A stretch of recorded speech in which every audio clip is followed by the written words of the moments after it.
जय Shri Krishna friends. Last video में हमने प्राइस रिलेटिव के बारे में देखा था, रिलेटिव चेंजेस के बारे में देखा था, as well as index number की डेफिनेशन देखी थी।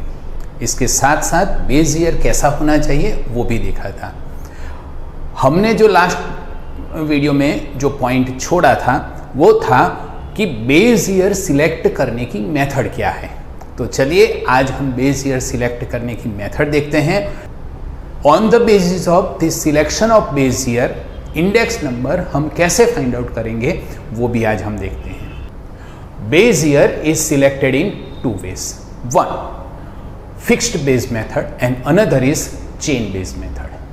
What is fixed base method? The word itself indicates that the base year remains fixed. And in chain base method, base year is not remain fixed. Chain base method में base year कैसे fixed नहीं रहता है वो हम बाद में समझते हैं। अभी हम base year remains fixed मतलब fixed base method समझने का ट्राई करते हैं। अब देखिए, आपको मालूम है बेस ईयर यदि फिक्स कब रह सकता है, जब वो नॉर्मल ईयर हो तो बेस ईयर रिमेन्स फिक्स्ड। कोई एक ही साल बेस ईयर कब रह सकता है? If the year is normal year, it is free from calamities, either man made और नेचुरल कैलेमिटीज, राइट। मतलब base year is a normal year, then one normal year is selected as base year. But normal year यदि नहीं है तो base year is not normal year, then average value of variable for certain years equal to base year. सबसे पहले हम ये समझते हैं, मतलब हमें एग्जाम्पल में कोई एक स्पेसिफिक ईयर को बेस ईयर कंसीडर करने का बोल दिया गया होगा। देखिए यहां पर क्या लिखा है रैंडम एग्जाम्पल में, find index number from the following taking base year taking year 2020 as base year. यहाँ पर हमको स्पेसिफिकली कह दिया है बेस ईयर कौन सा ईयर लेना है, 2020। अब आपको मालूम है इंडेक्स नंबर फाइंड आउट करने की फॉर्मूला क्या है। Index number I is equal to value of variable of current year divided by value of variable of base year. Current year को हम P1 कहेंगे एंड बेस ईयर को हम P0 कहेंगे, मल्टीप्लाई बाय 100, राइट। ओके, अब value of variable of current year, यहां पर current year for the year 2020 is 50, right. Value of variable of current year, यहां पर index number I is equal to हम क्या लिख सकते हैं, P1 अपॉन P0 इंटू 100। हमें इंडेक्स नंबर की फॉर्मूला मालूम है, I is equal to P1 upon P0 into 100। P1 क्या है, value of variable of current year, P0 क्या है, value of variable of base year. Clear. यहां पर हमको बेस ईयर क्या दिया है, 2020। ईयर 2020 की जो वैल्यू होगी इसको हम क्या कंसीडर करेंगे, बेस ईयर। चलो हम 2020 का इंडेक्स नंबर फाइंड आउट करने का ट्राई करते हैं। P1 क्या है, value of variable of current year, मतलब करंट ईयर हमारे लिए क्या हुआ, 2020। तो P1 की जगह पे हम क्या लिखते हैं, 50 लिखते हैं। Okay, value of variable of base year P0 हुआ। बेस ईयर की ईयर क्या है, 2020, तो बट नेचुरल है 2020 बेस ईयर है तो इसकी भी वैल्यू P0 की वैल्यू क्या होगी, 50 होगी, मल्टीप्लाई बाय 100। अब आपको मालूम है 50 डिवाइडेड बाय 50 कट हो जाएगा, 1 रहेगा, तो आंसर क्या मिलेगा हमको, 100 मिलेगा, राइट। इससे एक ऑब्जेक्टिव बनता है कि बेस ईयर जो है इसका इंडेक्स नंबर क्या होगा, 100 होगा। Always index number base year का 100 ही होगा। क्लियर। ओके, अब नेक्स्ट फाइंड आउट करते हैं value of variable of current year. Current year की वैल्यू कितनी है, 58 divided by value of variable of base year. Base year की वैल्यू तो फिक्स ही रहेगी हर एक साल में, तो 50 मल्टीप्लाई बाय 100 इक्वल टू, ये छोड़ देते हैं अपन, बाद में लास्ट में कैलकुलेट कर देंगे। अब 2023 के लिए value of variable of current year 62, value of variable of base year तो 50 है, divided by 50 multiply by 100 equal to, अब करंट ईयर क्या होगा 2024 का 70 divided by 50, base year 50 fix ही रहेगा, मल्टीप्लाई बाय 100 इक्वल टू ये जो वैल्यू आएगी वो index number for respective year की वैल्यू आएगी। ओके, ये कैलकुलेटर से अपन कैलकुलेट करते हैं, देखते हैं क्या वैल्यू आती है। इसको आप कैलकुलेट करोगे कैलकुलेटर से तो इसकी वैल्यू आएगी 116, इसकी वैल्यू आएगी 124 एंड लास्ट इसकी वैल्यू आएगी 144। ओके फ्रेंड्स, यहां पर हमने क्या देखा, बेस ईयर क्या था, फिक्स था। तो फिक्स बेस ईयर था तो P0 की वैल्यू फिक्स ही रहेगी, उसमें कोई चेंजेस नहीं आएगा। क्लियर? ओके, अब दूसरी मेथड क्या है, base year remains fix but हमें नॉर्मल ईयर नहीं दिया है तो क्या करेंगे, जब बेस ईयर नॉर्मल नहीं होगा एंड हमको average value of variable for the certain years को बेस ईयर कंसीडर करने के लिए दिया गया है, तो कैसे करेंगे वो अब हम देखते हैं। When base year is not normal then average value of variable for certain years is equal to base year. अब यही एग्जांपल में सपोज मान लो हमें कहा गया है, क्या कहा गया है कि find the index number from the following taking average price of year 2021 and 22। हमें किसके ईयर की वैल्यू को एवरेज करना है, year 2021 and 2022। Base year is equal to 2021 and 2022 की जो वैल्यू है इसका हम क्या करेंगे, एवरेज करेंगे।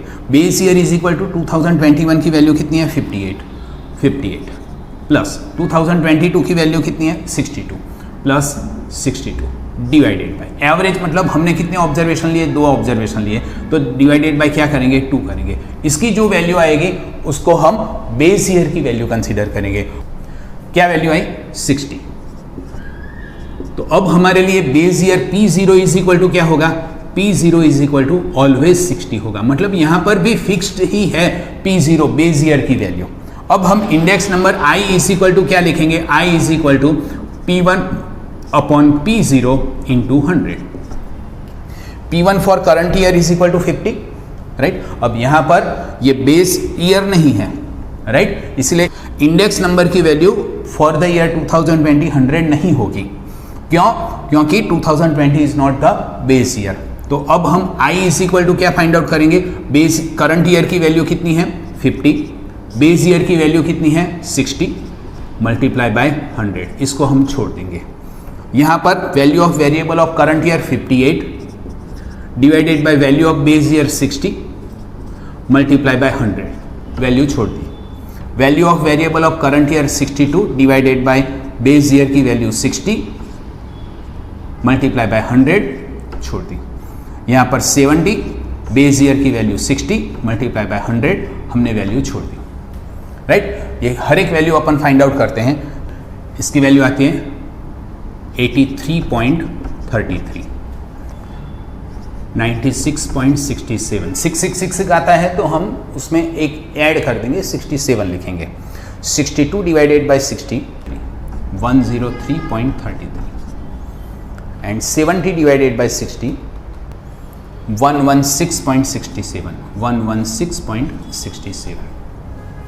जो ईयर के वैल्यू की हमें एवरेज निकालनी है उतने ईयर की वैल्यू का एडिशन करना है और divided by number of observation करना है, वो P0 की वैल्यू आएगी।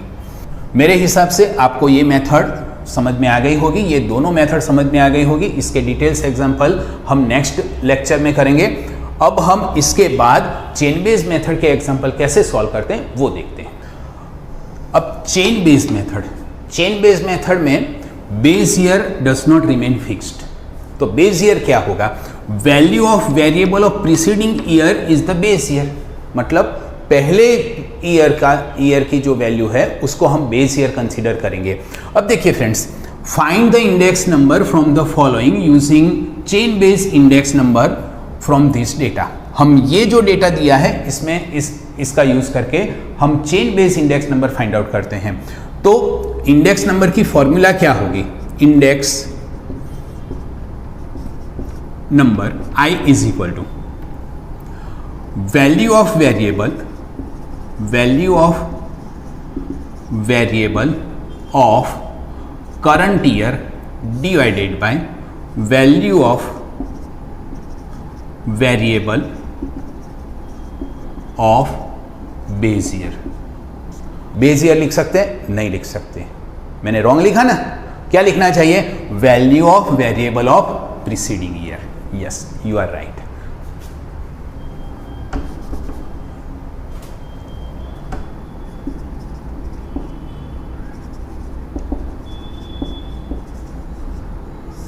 और ये करंट ईयर है, इसको हम P1 ही कहेंगे, और ये जो प्रीसीडिंग ईयर है इसको हम P0 कहेंगे, मल्टीप्लाई बाय 100। ओके, तो I is equal to P1 upon P0 into 100। तो फर्स्ट ईयर का जो इंडेक्स होगा वो ऑलवेज 100 ही होगा in chain based method. Okay, अब next for the year 2021 value of variable of current year 58 divided by value of variable of preceding year 50 multiply by 100 equal to. समझ में आ गया? अब देखो, वैल्यू ऑफ वेरिएबल, अब 2022 की वैल्यू हम find out करते हैं चेन बेस से। Value of variable of current year 62 divided by value of variable of 58 multiply by 100। हाँ, हर वक्त फॉर्मूला बोलनी है तो ही आप वैल्यू राइट लिख पाओगे। और दूसरा, आप देखते हो कि मैं जब value of variable of current year बोलता हूं तो मेरी फिंगर करंट ईयर की वैल्यू पर होती है, और मैं value of variable previous year बोलता हूं, प्रीसीडिंग ईयर बोलता हूं, तो मेरी फिंगर यहां पर हो जाती है। तो आपको ऐसे फिंगर से लिखना है तो ही आप वैल्यू राइट लिख पाओगे, नहीं तो मिस्टेक होने का चांस है। देखिए, मैं यहां पर क्या लिखता हूं? Value of variable of current year, मेरी फिंगर करंट ईयर पर है 70 डिवाइडेड बाय, अब फिंगर मेरी यहां से निकल गई, डिवाइडेड बाय 62 मल्टीप्लाई बाय 100। ये इक्वल टू करके हमने छोड़ दिया, और कैलकुलेशन हम एक साथ करेंगे। 58 divided by 50, 58 divided by 50 multiply by 100 is equal to 116। 62 divided by 58 multiply by 100 equal to 106.90। 106.90। 89 आ रहा है, 8 पॉइंट के बाद 896 समथिंग आ रहा है, तो हम इसमें 1 ऐड कर देंगे। 1 ऐड करेंगे तो क्या वैल्यू आएगी? 90 आएगी, इसीलिए 90। इसके बाद next 70 divided by 62 multiply by 100 equal to 112.90। 112.90। Okay, तो ये हमारा चेन बेस्ड मेथड, इस तरह से हम एग्जाम्पल सॉल्व करेंगे। के तीनों मेथड के एग्जाम्पल हम नेक्स्ट वीडियो में सॉल्व करेंगे। जय श्री कृष्ण। आपको ये वीडियो अच्छा लगा है तो प्लीज़ आप आपके फ्रेंड्स के साथ इसको शेयर करिए, चैनल को सब्सक्राइब करिए। मैं आपको यकीन दिलाता हूँ स्टैटिस्टिक्स का टेंशन मैं आपका 100% जीरो कर दूंगा। आप ये वीडियो देखते रहोगे, यदि कोई मेथड आप भूल जाते हो तो ये वीडियो देखो, तो आप फिर से रिकॉल कर पाओगे। Thank you very much.